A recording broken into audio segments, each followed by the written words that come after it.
दूसरी बात याद दिलाना चाहता हूं, आज ये इस बात की याद कर रहे हैं सीएम का पद ऑफर किया।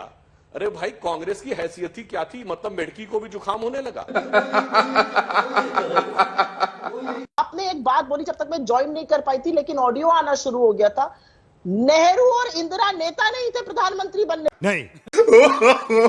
और नेहरू जी नेता थे, तो ये बताइए 16 में से 15 कांग्रेस कमेटियों ने सरदार पटेल का समर्थन किया था, यह सत्य है कि नहीं? अब बोल। अगर 16 में 15 किसी एक के पक्ष में है, तो नेता कौन बड़ा है? उस जमाने में सी राजगोपालाचारी जी हो, राजेंद्र बाबू हो, पुरुषोत्तम दास टंडन हो, मदन मोहन मालवीय जी हो, सरदार पटेल हो, ये सब नेहरू जी से बड़े नेता थे। और उसका प्रमाण यह है कि प्रधानमंत्री बनने के बाद, आजादी के बाद, कांग्रेस का जो पहला अध्यक्ष का चुनाव हुआ, नेहरू जी कृपलानी जी के पक्ष में थे, मगर नेहरू जी के विरोध के बावजूद पुरुषोत्तम दास टंडन अध्यक्ष बनकर आए। मुलायम सिंह जी की पार्टी ने मायावती जी के ऊपर कातिलाना हमला किया। केंद्र में कांग्रेस की सरकार। 1991 के बाद क्या कोई भी गांधी नेहरू परिवार से सत्ता में प्रधानमंत्री पद पर या किसी और पद पर रहा है? नहीं। फिर क्या भाई, जब आप सुपर प्रधानमंत्री हैं तो आपको प्रधानमंत्री बनने की जरूरत क्या है? चित्रा जी जरा बताइए मुझे। राहुल गांधी के 2-3 वक्तव्य हैं जिन पर मैं कुछ कहना चाहता हूं कि हिपोक्रेसी या हिंदी मतलब दोगलई, ये एक बिल्कुल अलग सीमा पे पहुंची हुई है। कॉन्स्टिट्यूशन की इज्जत नहीं करता हो जो आदमी, खुद कॉन्स्टिट्यूशन की इज्जत नहीं करता, उसको क्या अधिकार है नेशनल टीवी पे या कहीं भी ये बयान देने का? बात यह है कि जल बिन मछली की तरह तड़प रहे हैं।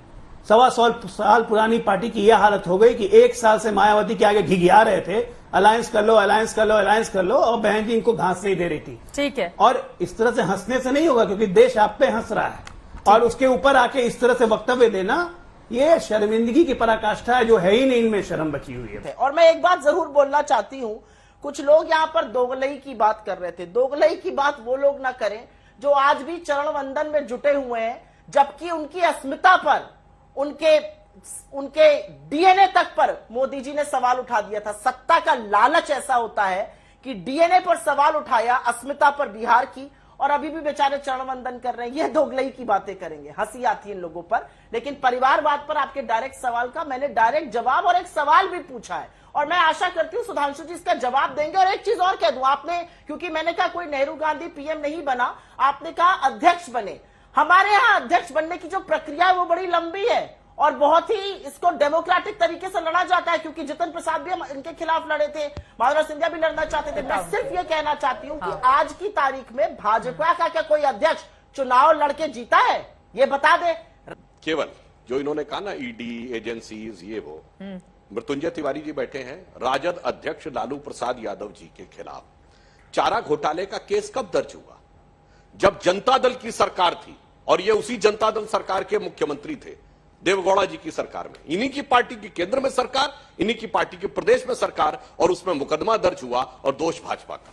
सवाल का जवाब तो दूंगी ही, शो में आई हूं। मैंने तो पूछा निषाद पार्टी और अपना दल को क्यों रखा हुआ है? पीडीपी और सेना और अकाली के साथ मिलकर सरकार क्यों बनाई थी?